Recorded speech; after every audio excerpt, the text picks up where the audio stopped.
નમસ્કાર મિત્રો, વિડીયોમાં તમારું સ્વાગત છે। 38 દિવસ પછી ચૈતરભાઈ વસાવાના જામીન મંજૂર થઈ ગયા છે મિત્રો।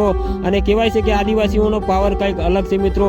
સિંહ બહાર આવી ગયા છે, જેલની બહાર આવી ગયા છે। જે તમે કમેન્ટોના માધ્યમથી પૂછી રહેલા કે ચૈતરભાઈ વસાવા જેલની બહાર ક્યારે આવશે, તો મિત્રો હવે આવી જવાના છે ટૂંક સમયની અંદર, કારણ કે તેમના જામીન મંજૂર થઈ ગયા છે મિત્રો। અને સોશિયલ મીડિયામાં ચૈતરભાઈ વસાવાના વિડીયો અત્યારે ટ્રેન્ડ કરી રહ્યા છે મિત્રો। મનસુખ વસાવા જે ભાષણો કરતેલા એ પણ તેમને ખબર પડી જશે મિત્રો, કારણ કે ભરૂચની વિધાનસભામાંથી 100% જીતી જવાના છે।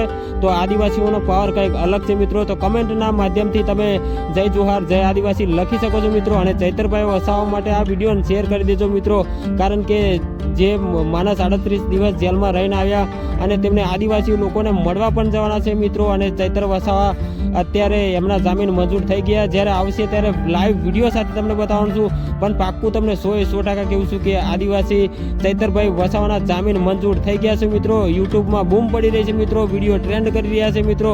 તો ચેનલ પર નવા છો તો ચેનલને સબસ્ક્રાઈબ કરી નાખજો, શેર કરી નાખજો। તો મળીશું બીજા વિડીયો સાથે। જય હિન્દ, જય ભારત।